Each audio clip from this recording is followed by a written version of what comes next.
जय हिंद दोस्तों और गुड इवनिंग। आशा करते हैं आप सभी अच्छा से होंगे। मैं डॉक्टर राकेश सर आपके सामने एक बार फिर से एक नए वीडियो के साथ में आपके सामने आया हूं। और ये जो वीडियो है दोस्तों, ये दिल से दिल की कनेक्शन की बात है। आज आप 2-3 दिन से देख रहे होंगे श्रीलंका के क्राइसिस को लेकर। आपने देखा होगा अखबारों में, आपने देखा होगा मीडिया में, सोशल मीडिया में और न्यूज़ चैनल्स में कि किस तरह से श्रीलंका आर्थिक दिवालिया हो गया है और किस तरीक़ा से वहाँ के लोग गुस्से में आकर वहाँ के राष्ट्रपति के घरों पे कब्जे हो गए हैं, प्रधानमंत्री घर में आग लगा दिए गए हैं। और आज आप बोल सकते हैं कि श्रीलंका एक स्टेटलेस और अनरूल्ड गवर्नमेंट है, जहाँ पे कोई माने लीडरशिप लेस कंट्री है, जहाँ पे कोई सरकार ही नहीं है, पब्लिक के हाथ में सरकार है। तो ये देखने के बाद मेरे मन में आया कि आखिर ये श्रीलंका का ये जो इतना बुरा दुर्गति हुआ, इससे एक साधारण आदमी क्या शिक्षा ले सकता है। हम और आप एक साधारण इंसान होकर हम श्रीलंका से क्या शिक्षा ले सकते हैं, आज मैं इस पे मैं बात करता हूँ। वीडियो को चालू करते हैं और आज का हमारा टॉपिक रहेगा कि श्रीलंका के क्राइसिस से हम कॉमन लोग क्या शिक्षा ले सकते हैं।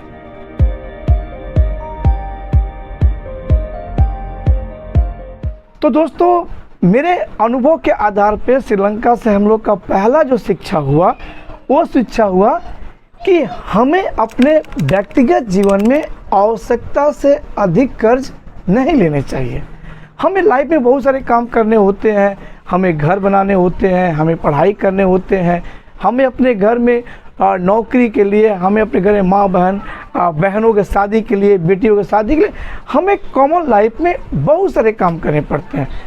लेकिन श्रीलंका एक छोटा सा देश, लेकिन उस देश ने अपने आवश्यकता से अधिक जाकर उसने चाइना से, उसने IMF वर्ल्ड मॉनिटरिंग फंड और उसने यहाँ तक कि हमारे देश से भी कर्जा लिया और अपने आवश्यकता से अधिक कर्जा लिया। और जिसके चलते पेंडेमिक के बाद जब उनकी आमदनी कम हुई तो आज वह देश दिवालिया हो गया। तो मेरा पहला अनुभव ये बोलता है, एक कॉमन इंसान को आपको अगर मैं इतना प्रेम करता हूँ तो मेरा पहला प्रेम रूपी संदेश आपको यही रहेगा कि please cut your size, cut your cloth according to your size. आवश्यकता के अनुसार ही क्या है आप कर्जा लें और खर्चा करें। नंबर 2 लेसन जो हम लोग श्रीलंका से पा सकते हैं वो है कि हमें अपने कमाई का एक से अधिक साधन रखने चाहिए। जैसे मान लीजिए अगर कोई आदमी नौकरी करता हो, गवर्नमेंट नौकरी करता हो, तो साथ ही साथ उसे कमाने का अन्य ऑप्शन भी रखने चाहिए। जैसे वह फिक्स डिपॉजिट करे, जैसे वह छोटा मोटा कोई बोल सकते हैं कोई काम करे, या उसकी मिसेज कोई नौकरी करे, या वो फ्लैट खरीदे तो उन्होंने घर भाड़ा दे दिया, या वो ट्रांसपोर्ट का बिजनेस करे, या कुछ छोटा मोटा साइबर कैफ़े खोल लें, या शेयर ट्रेडिंग करें, या म्यूचुअल फंड्स खरीदें, या LIC एजेंट बन जाए। दोस्तों, ये मेरा कहने का मतलब क्या है कि आप कभी भी अपने कमाई का एक साधन ना रखें। क्योंकि मान लीजिए कोई आदमी नौकरी में है, अगर किसी कारण से उसका नौकरी चला जाए, किसी कारण से मान लीजिए सरकार उसका पेमेंट ना दे पाए, उस दौर में वो व्यक्ति क्या है, एकदम आसमान से एकदम सीधा नीचे गिरेगा। खत्म, bye bye, tata, goodbye, गया। उसका सब कुछ, उसका EMI, उसका घर का खाना पीना तक का सुविधा हो जाएगा, उसे रोटी का उसका परिवार मोहताज हो जाएगा।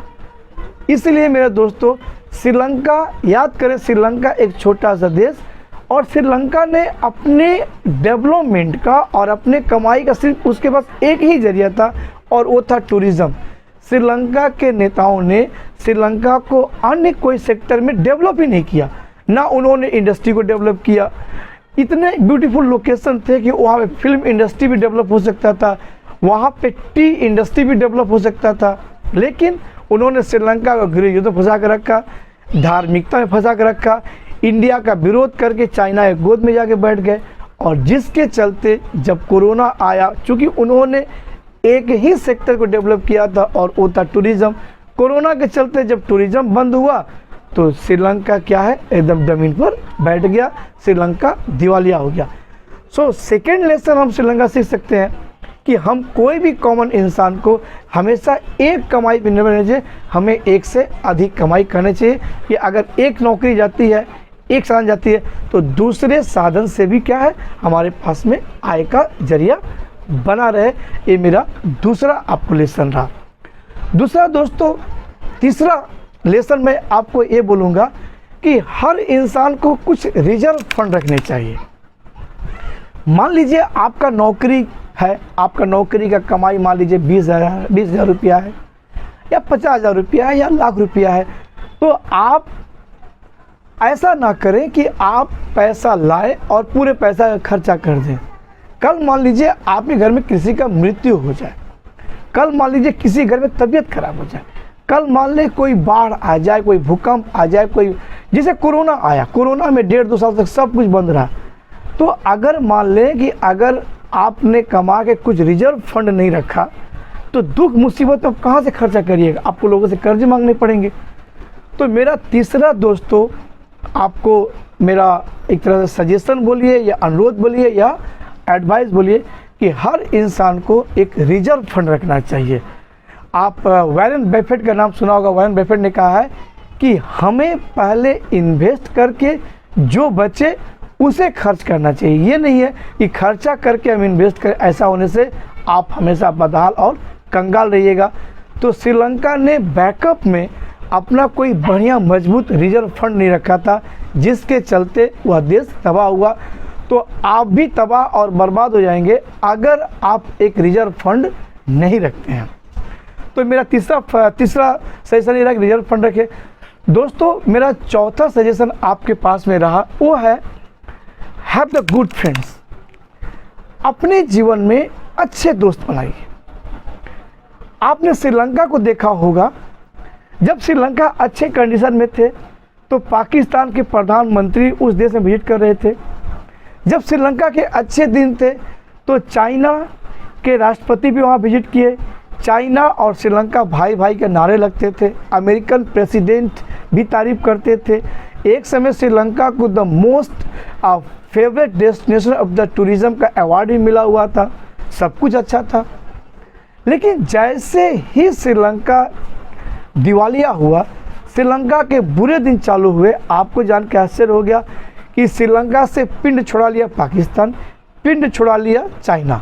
आज यहाँ तक कि यूरोपियन देश जो इतने धनाढ़ देश हैं, यहाँ तक कि अमेरिका जो इतना रिच कंट्री है, उन लोगों ने भी इन अमेरिकन और यूरोपियन देशों ने भी, चाइना ने, पाकिस्तान ने श्रीलंका के लोगों को उनके हाल पे छोड़ दिया, उन्हें कुछ पूछा नहीं।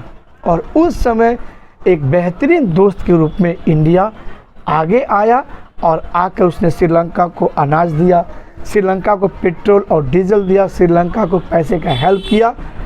कल्पना करें दोस्तों कि आज अगर श्रीलंका का एक बुद्धिमान दोस्त नहीं होता, भारत का दोस्त नहीं होता, तो आज श्रीलंका भूखमरी के कगार पर पहुंच गया होता। लोग वहां पे एक दूसरे को खाते, इंसान को खाता। सो दोस्तों, मेरा अगला लेसन ये रहा कि आप बुद्धिमान दोस्त रखें, आप अपने लाइफ में अच्छे दोस्त बनाएं, जैसे श्रीलंका का दोस्ती निभाया इंडिया ने। मेरा पांचवा सजेशन दोस्तों ये रहा कि हैव द कम्युनिकेशन। आपके दोस्त यार हैं, आपके पारिवारिक मेंबर हैं, आपके रिलेटिव्स हैं, आपके लव्ड वन हैं, आप सभी लोगों से कम्युनिकेशन रखें। क्या गड़बड़ हुई, आप कल्पना करें कि आज श्रीलंका के लोग प्रधानमंत्री के घर में आग लगा दिया, राष्ट्रपति अपने परिवार के साथ देश छोड़ के भाग गए और आज ये देश इतना केओस में फंसा हुआ है। तो आप ये बात कल्पना करें कि ऐसा दुर्गति क्यों आया। ऐसा दुर्गति अचानक नहीं आ गया होगा। अमेरिका ऐसे श्रीलंका के राष्ट्रपति को, श्रीलंका के प्रधानमंत्री को, श्रीलंका के फिनेंस मिनिस्टर को एक कंडीशन पहले से पता होगा। लेकिन उन लोगों ने देश के अपोजिशन पार्टी से, देश के लोगों से, अपने लोगों से उन्होंने बातचीत ही नहीं किया। तो मेरा अगला सेशन ये रहा, और इसीलिए जब अचानक ये समस्याएं, प्रॉब्लम्स आई तो लोगों ने विद्रोह कर दिया, लोगों ने आग लगा दिया, लोग दंगे पे उतर गए। अगर वहाँ के राष्ट्रपति ने, वहाँ के प्रधानमंत्री ने समय समय पर देश को संबोधित किया होता, देश के समस्याओं को बताया होता, तो आखिर पब्लिक इतना नहीं भड़कती। यहाँ मैं आपको एक एग्जाम्पल दूंगा, बेहतरीन एग्जाम्पल है। जब कोरोना काल चल रहा था तो आप कल्पना करें, हमारे देश के प्रधानमंत्री ऑनरेबल श्री नरेंद्र दामोदर दास मोदी, वो हमेशा लोगों से कनेक्ट रहते थे। कभी वो लोगों से बोलते थे कि आज आप तालियां बजाएं, कभी वो लोगों से बोलते थे कि डॉक्टरों के सम्मान में तालियां बजाएं, दिवाली मनाएं, कभी वो बोलते थे कि कोरोना का वैक्सीन आने वाला है। उसके बाद उन्होंने लोगों से कम्युनिकेट करके कहा कि आप अपना ख्याल रखें, योगा करें। यानी देश का प्रधानमंत्री, और प्रधानमंत्री नहीं, हमारे देश के जितने लीडरशिप रहे, हमारे देश की, हमारे पश्चिम बंगाल की ऑनरेबल सीएम ममता बनर्जी, बिहार के सीएम नीतीश कुमार, उधर केजरीवाल, सभी लीडरशिप एकदम अपने परिवार की तरह लोगों के पीछे लगे रहे, लोगों के साथ खड़े रहे। और जिसके चलते क्या हुआ, इतना विषम संकट से हमारा देश बाहर निकल गया। क्यों? क्योंकि हमारे देश के लीडर्स ने क्या किया, हमारे देश के लीडर्स ने पब्लिक से हमेशा टच में रहे, हमेशा लोगों के सेवा में रहे। यही काम श्रीलंका के लीडरशिप ने नहीं किया। तो एक कॉमन रूप में यही सजेशन रहेगा मेरा कि आप अगर कोई समस्या में है, परेशानी में है, तो talk to your wife, talk to your children, talk to your relatives, talk to your friends, and just try to share your problems with your loved one. वो आपके लव्ड वन ही क्या है, आपके समस्याओं को सोल्व कर देंगे। आप कल्पना करें कि एक समय हमारा भारत जब भोजन की कमी से जूझ रहा था, तो हमारे देश के एक प्रधानमंत्री लाल बहादुर शास्त्री ने देश के लोगों को समझ के कहा था कि एक बेला खाना मत खाइए, और देश के लोगों ने एकदम देश के प्रधानमंत्री के साथ कंधा से कंधा मिला के चला, और उस फूड शॉर्टेज से हम लोग बाहर निकले, जो श्रीलंका के लोगों ने किया। तो हैव द कम्युनिकेशन। दोस्तों, मेरा अगला सजेशन, 7वां नंबर सजेशन रहेगा कि कोई भी नया चीज़ आप अचानक लागू ना करें, और कोई भी नया चीज़ अचानक आप ताकत के दम पर देश पे लागू ना करें, अपने लोगों पर लागू ना करें। आइए श्रीलंका का एग्जाम्पल देते हैं और भारत का एग्जाम्पल देते हैं। श्रीलंका ने ऑर्गेनिक फार्मिंग चालू किया। अचानक एक ऑर्डर पास हुआ कि पेस्टिसाइड्स का इस्तेमाल नहीं होगा, और सारे किसान क्या करेंगे, ऑर्गेनिक फार्मिंग करेंगे। ऑर्गेनिक क्या होता है, खाद का इस्तेमाल करेंगे। चलिए, मिशन अच्छा था, चलिए आपका इंटेंशन अच्छा था, लेकिन आपने किसानों को ट्रेनिंग नहीं दिया। आपने किसानों का जो क्षतिपूर्ति हुआ, किसानों को आप कुछ फंड अलाउ करते, आपने नहीं किया। आपने किसानों के साथ में रहकर इस पे बात नहीं किया कि हम ये चीज़ लागू करने वाले। आप अचानक एक दिन रात को उठते हो और आप बोलते हो ऑर्गेनिक फार्मिंग। अब आइए हमारे देश में, हमारे देश के प्रधानमंत्री भी ऑर्गेनिक फार्मिंग को बढ़ावा दे रहे हैं, लेकिन वो पहले क्या करते हैं, ऑर्गेनिक फार्मिंग का मिशन का शुरुआत वह सिक्किम से करते हैं। सिक्किम एक ऐसा स्टेट जो पहले से ही ऑर्गेनिक फार्मिंग में बहुत आगे बढ़ चुका था, प्रधानमंत्री वहाँ चालू करते हैं। आज हमारे प्रदेश के प्रधानमंत्री किसानों से आह्वान करते हैं कि आप क्या करें, ऑर्गेनिक फार्मिंग करें। किसानों को लोन दिया जा रहा है, किसानों को गाय खरीदने का, बैल खरीदने के पैसे दिया जा रहे हैं कि उनके गोबर को कलेक्ट करें। यहाँ तक कि सरकार क्या कर रही है, इन गाय भैंसों के, बैलों का जो गोबर है सरकार उसे खरीद, गोवर्धन योजना के तहत सरकार वो खाद खरीद रही है और किसानों को सस्ते में बेच रही है। तो हमारे देश के प्रधानमंत्री की अप्रोच क्या है कि हम कोई काम अचानक नहीं करेंगे, हम धीरे धीरे करेंगे।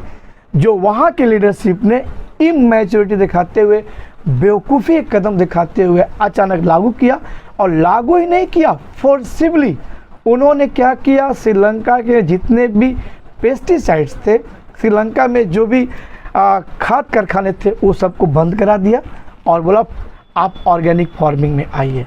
और अचानक होने के चलते क्या हुआ, जो प्रोडक्शन, जो एग्रीकल्चर प्रोडक्शन 10 गुना से घट के क्या हो गया, 1% पे आ गया, 1 गुना आ गया। यानी जहाँ पे किसानों का खेती अगर मान लीजिए 100 केजी उपजता था तो वह 1 केजी पाया, जिससे फूड शॉर्टेज हुआ, भुखमरी का अवस्था हुआ और पब्लिक विद्रोह कर गई। तो मेरा 7वां सेशन आपको मेरे दोस्तों ये रहेगी कि आप कोई भी काम, कोई भी योजना अपने परिवार के लोगों पर, अपने जीवन पर अचानक लागू ना करें। आप देखिएगा कोई व्यक्ति को कोई चीज़ एडिक्शन है, शराब पीता हो, गांजा पीता हो, भांग पीता हो, तो रिहैब सेंटर जब वो जाता है व्यक्ति तो उसे अचानक नहीं बन जाता, उसका डोज कम किया जाता है, धीरे धीरे धीरे डोज कम करके अंत में उसे छोड़ा जाता है। एक बैग डोज बंद कर देने से वो व्यक्ति का हार्ट अटैक हो सकता है, व्यक्ति मर सकता है। दोस्तों एक बड़ा अच्छा कहावत है, मेरा 8वां क्या है आपका सजेशन है कि आपको अपने जीवन में बुद्धिमान और स्मार्ट क्रिटिक चाहिए। याद देखिए, हमारे जीवन में जैसे माता पिता का दरकार है, जैसे अच्छे दोस्तों का दरकार है, जैसे पत्नी का दरकार है, जैसे बच्चों का दरकार है, वैसे ही मेरे दोस्तों आपके जीवन में क्रिटिक, आपका शिकायत करने वाला एक व्यक्ति होना चाहिए। एक बड़ा फेमस कहावत है, वो कहावत क्या है, निंदक नियरे राखिए आंगन कुटी छवाए। इसका मतलब क्या है कि अपने आसपास आपके शिकायत करने वाले लोग को रखिए। जब वो आपको शिकायत करेंगे तो आपको अपने गलतियों का एहसास होगा, उसको आप करेक्शन करिएगा। और कुटी मतलब क्या हुआ, प्रोस्पेरिटी। कुटी मतलब क्या होता, महल। आपके क्रिटिक्स करेंगे, शिकायत करेंगे, आप इम्प्रूव करिएगा और आप महल पे महल खड़ा करिएगा। श्रीलंका में क्या हुआ दोस्तों, राष्ट्रपति और प्रधानमंत्री, फाइनेंस मिनिस्टर लगातार गलती पे गलती किए जा रहे थे, लेकिन वहाँ की जो अपोजिशन पार्टियाँ थी उन पार्टियों ने प्रधानमंत्री और राष्ट्रपति के कार्यों को पकड़ के बोला ही नहीं। काश श्रीलंका में एक मजबूत अपोजिशन होता जो प्रधानमंत्री राष्ट्रपति के विरोध में सड़कों पर उतरता, पार्लियामेंट में चीखता चिल्लाता, जैसे हमारे देश के क्या होता अपोजिशन पार्टी है। हमारे देश का अपोजिशन पार्टी क्या है, सरकार को हर कदम पे घेरती है, ये सरकार बहुत सतर्क होकर काम करती है। यही काम श्रीलंका में नहीं हो पाया, ये श्रीलंका तबाह और बर्बाद हो गया।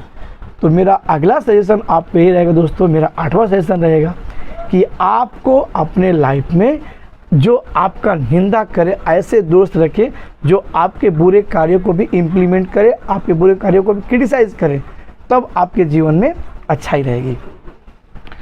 दोस्तों एक और अच्छी बात जो मैं आप सभी से रिक्वेस्ट करूंगा कि हम एक डेमोक्रेटिक देश में रहते हैं और ये बड़े गर्व और खुशी की बात है कि हम एक ऐसे हम एक इस्लामिक देश में नहीं है, हम एक डिक्टेटर देश में नहीं है जहाँ पे हमें अपने राजा और हमें अपना शासक चुनने का हक नहीं। हमें वोट देने का हक है। जिस दिन वोट देते हैं उस दिन हम क्या है, देश के भाग्य विधाता होते हैं। श्रीलंका के लोगों ने एक ही परिवार के लोगों को वोट देकर जिताया और उस परिवार ने क्या किया, वहाँ के कैबिनेट में अपने लोगों को भरा, बड़े बड़े पोस्ट पर अपने लोगों को भरा और भरने के बाद क्या हुआ, वो एकदम इनएफिशिएंट लोग, नालायक और नकारा लोग थे। उन्होंने पूरे देश को डुबा दिया, उन्होंने पूरे देश को चाइना के पास में गिरवी रख दिया। इतना करप्शन किया, इतने घोटाले किए कि देश तबाह और बर्बाद। इतना खूबसूरत देश जो देश आज से 4-5 साल पहले मोस्ट प्रोमिसिंग डेस्टिनेशन था पूरे दुनिया के लिए, आज वह देश तबाह और बर्बाद हो गया। क्यों? क्योंकि लीडरशिप नालायक निकल गया। और ये गलती किसकी रही? गलती रही श्रीलंका के लोगों का। उन्होंने एक नकारा परिवार को क्या किया, वोट जिता दिया। इसलिए आप इस देश में हैं, आप वोट देने से पहले आपके पास जितने कैंडिडेट का नाम आता है उन कैंडिडेट को देखें, समझें, परखें, उनके क्वालिफिकेशन को देखें, उनके ट्रैक रिकॉर्ड को देखें। और देखने के बाद दोस्तों जो कैंडिडेट आपको अच्छा लगे, आप धर्म जाति मजहब पे मत जाएं, आप देखें कि ऐसा किस व्यक्ति को वोट दें जो सच्चे अर्थों में हमारा नेता होगा और जो हमें आगे ले जाएगा, हम उसके बारे में जाए ये कल्पना करें। और दोस्तों, मेरा लास्ट आपके पास में सलाह रहा, सजेशन रहा, इस श्रीलंका तबाह और बर्बाद हो गया, लेकिन आपने देखा होगा श्रीलंका के लोग ट्रेनों में आग नहीं लगाया, श्रीलंका के लोग सड़क नहीं खोदे, श्रीलंका के लोग बम विस्फोट नहीं किए, श्रीलंका के लोग मंदिरों और मस्जिदों और गुरुद्वारों में आग नहीं लगाया। उन्होंने साइलेंटली प्रोटेस्ट किया, उन्होंने सड़कों पर उतरा, प्रधानमंत्री राष्ट्रीय डर के भाग गए। आज भी श्रीलंका लोगों के हाथ में है, लेकिन वो देश में अशांति नहीं है। देश लोग नाराज हैं, लेकिन अशांति नहीं है, शांति है, सेक्रीफाइस है। लोग अपने देश को अपने हाथ में ले लिए। इससे पहले कि कोई बुरी शक्तियाँ उस पर कब्जा करे, लोगों ने देश को अपने हाथ में सेक्रीफाइस किया। तो ऐसे दोस्तों, जब हमारा देश ऐसे मुसीबत में पड़े, दुख में पड़े, कष्ट में पड़े, क्राइसिस आए, तो हम आतंकवादियों की तरह व्यवहार ना करके हम एक मैच्योर सिटीजन के रूप में देश के लिए मरने के लिए तैयार हैं, त्याग करने के लिए तैयार हैं, बलिदान के लिए तैयार हैं। तो मेरे दोस्तों, यही मेरा क्या होता आपके लिए सजेशन रहा, आपके लिए सलाह रहा। आशा करता हूँ आपको मेरा ये वीडियो बहुत पसंद आया होगा। इसे आप लाइक करें, सब्सक्राइब करें और लोगों के बीच में शेयर करें। बहुत बहुत धन्यवाद। God bless all. Thank you.